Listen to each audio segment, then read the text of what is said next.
Bonjour à toutes d'abord, bonjour à tous. Le Sénégal est en deuil. Le spectacle affligeant d'un démantèlement progressif du processus électoral, de la politisation de l'administration et de la justice ne nous laisse pas indifférents. Il n'est plus possible de regarder les événements par la fenêtre, de se croire peu ou pas concerné, car la vive tension socio-politique au Sénégal est une source d'inquiétude pour tous, surtout pour vous, nos compatriotes de la diaspora. C'est dans ce contexte que se déroule la cérémonie de dédicace d'aujourd'hui. Pourtant, les signes précurseurs étaient visibles.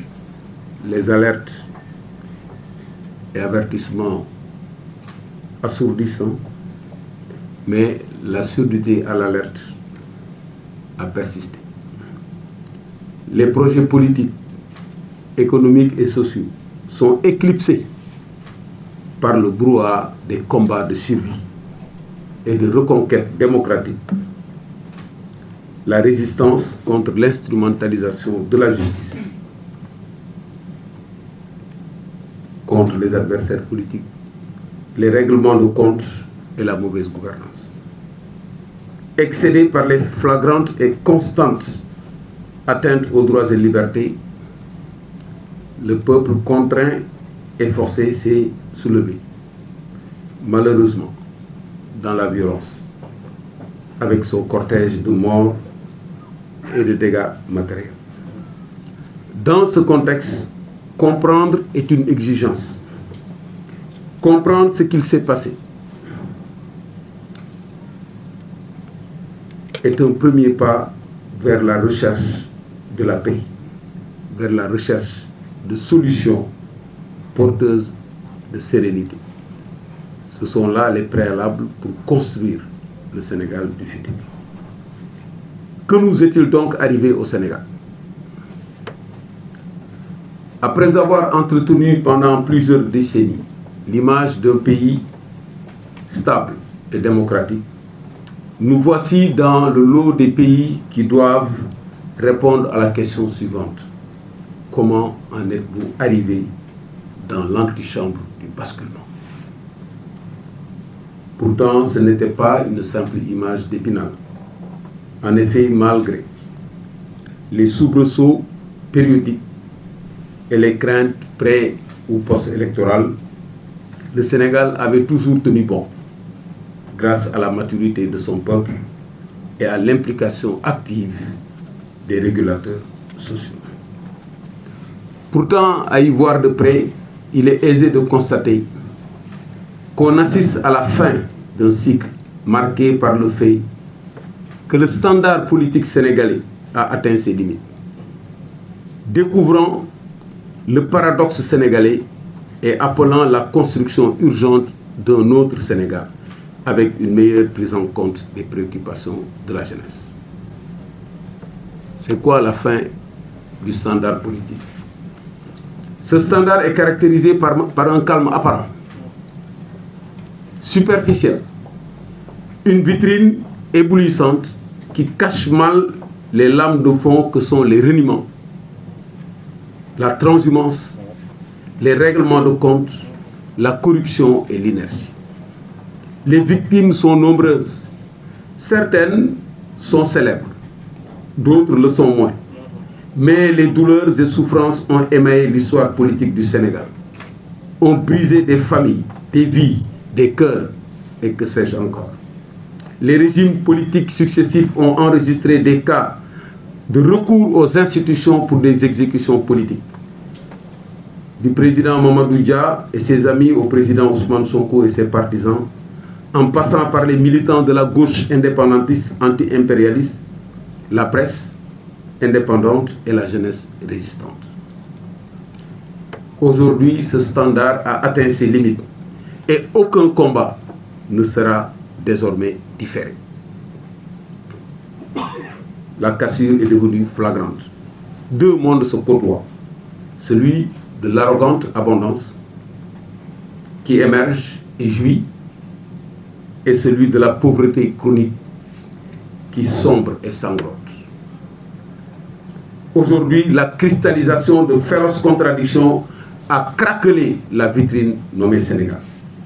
Il ne reste qu'à éviter que les éclats de verre laissent des balafres indélébiles sur le visage rendu vulnérable par le maquillage habituel.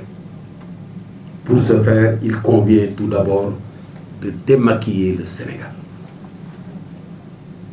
Ensuite, il faut mettre fin à la disette de l'offre de construction durable.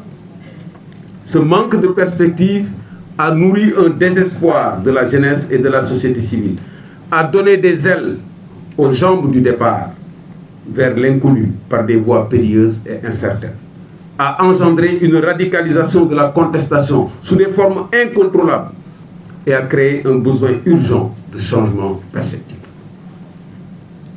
Il faut enfin déstandardiser la politique au Sénégal. C'est d'autant plus impératif que notre pays a besoin d'avancer dans la paix et la sérénité. Et le paradoxe sénégalais, c'est quoi? Au moment où toutes les conditions sont réunies pour hisser le pays à sa vraie place dans le concert des nations, nous sommes habités par la crainte du basculement dans l'instabilité. En effet, les récentes découvertes de ressources naturelles stratégiques, l'expérience démocratique capitalisée, la valeur du capital humain et la solidité des ressorts sociaux sont des atouts inestimables. C'est en ce moment-là que nous avons des problèmes de stabilité et de paix. Ce paradoxe doit être brisé et c'est l'objet de tout le combat qu'on a mené, ce qu'on a appelé le Djengou, ce sursaut salvateur. C'est justement ça. Ne pas être spectateur pour briser le paradoxe. Et enfin, il faut bâtir le Sénégal, un Sénégal prospère avec un capital humain épanoui. C'est l'objet de notre projet, c'est l'objet de ce livre. Et c'est l'heure des technopolitiques, ces femmes et ces hommes, qui allient la compétence technique et l'ouverture raisonnée au monde politique, local et international. C'est ça le tabac.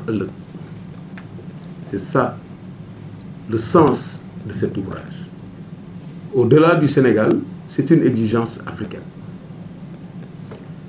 Le contexte étant ainsi compris, venons-en à cette belle rencontre, en nous permettant, sur un registre moins triste, de nous interroger.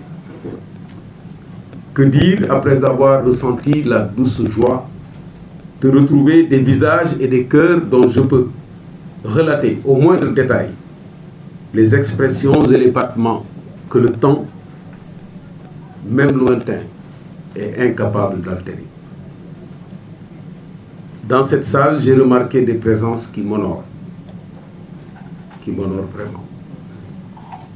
Mon regard a croisé des visages qui ont réveillé des souvenirs plaisants, des membres de ma famille, des amis, des compagnons de lutte, des condisciples, d'honorables invités aux divers rangs et qualités, dont le point commun est l'attachement de toujours à ma modeste personne, m'ont généreusement souri.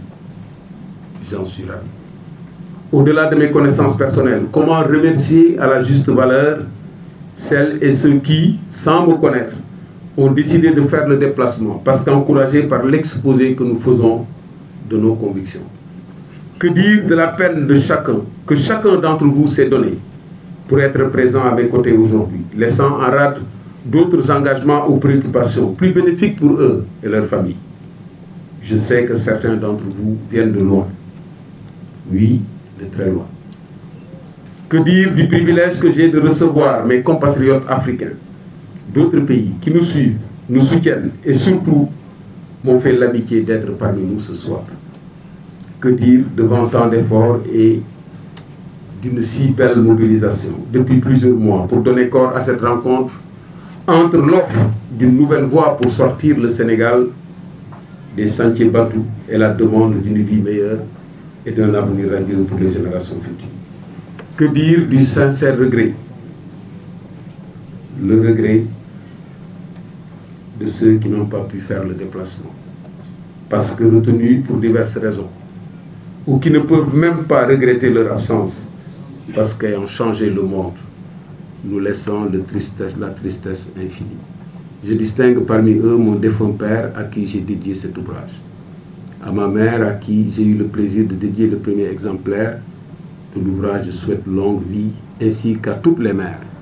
Je formule les ferventes prières pour celles dont l'âme repose en paix. Je ne sais pas ce que je dois dire, mais je sais ce que je dois faire.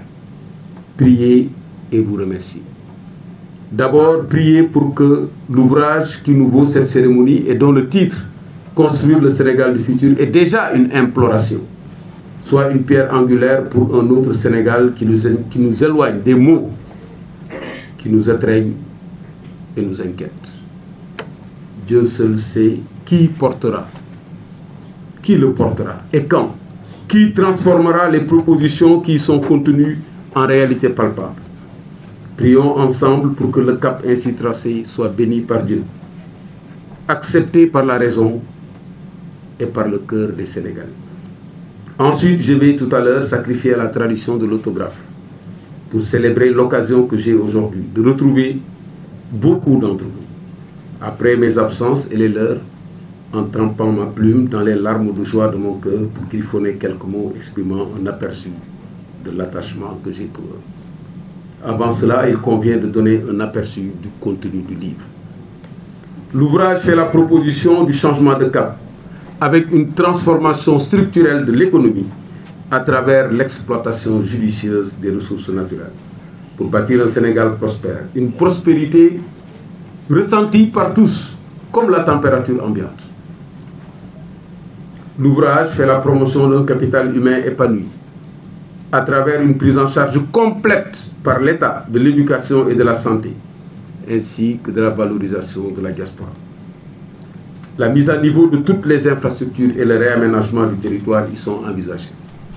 Sur le plan immatériel, il est préconisé la réinvention d'un nouveau socle de la nation avec des valeurs cardinales et des principes directeurs consensuels.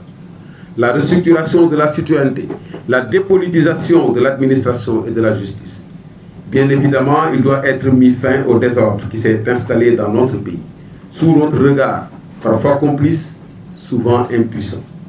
Enfin, l'intégration africaine n'est pas en reste avec le projet de la Fédération de l'Atlantique Ouest, un prélude aux États-Unis d'Afrique. L'ouvrage « Construire le Sénégal du futur » vous a été présenté, vous en savez un bout. Il contient un résumé, ce qui facilite le contact avec le livre. Je vous invite à le lire et à retrouver l'argumentaire et les modalités de mise en œuvre de quelques points saillants qui méritent une attention particulière. Il contient plus de 400 propositions et mesures. Je me permets d'en extraire quelques mesures phares. Premièrement, éducation gratuite jusqu'à 25 ans, financée par un fonds revolving de 8 000 milliards de francs CFA tirés principalement des ressources naturelles. Deuxièmement, création d'un centre national de recherche scientifique avec une dotation initiale de 50 milliards. 3. Éducation obligatoire jusqu'à 16 ans dans tous les réseaux scolaires, y compris les DARA.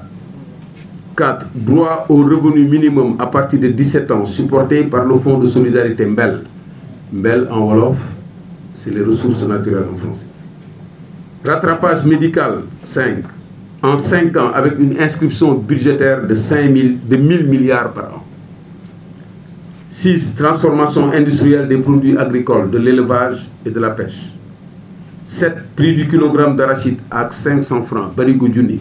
C'est important parce que l'arachide est en train de déstructurer notre agriculture. 8. Mise en place d'une chaîne industrielle du fer et relance du réseau ferroviaire. 9. Transfert de la capitale à Thiès. 10. Création d'une société Diaspora SA avec une participation en compte courant associé de 300 milliards des compatriotes travaillant à l'étranger. 11. Institution d'un ticket, présidence, vice-présidence sur une base paritaire, mandat de 5 ans, séjour maximal de 10 ans au cours de sa vie.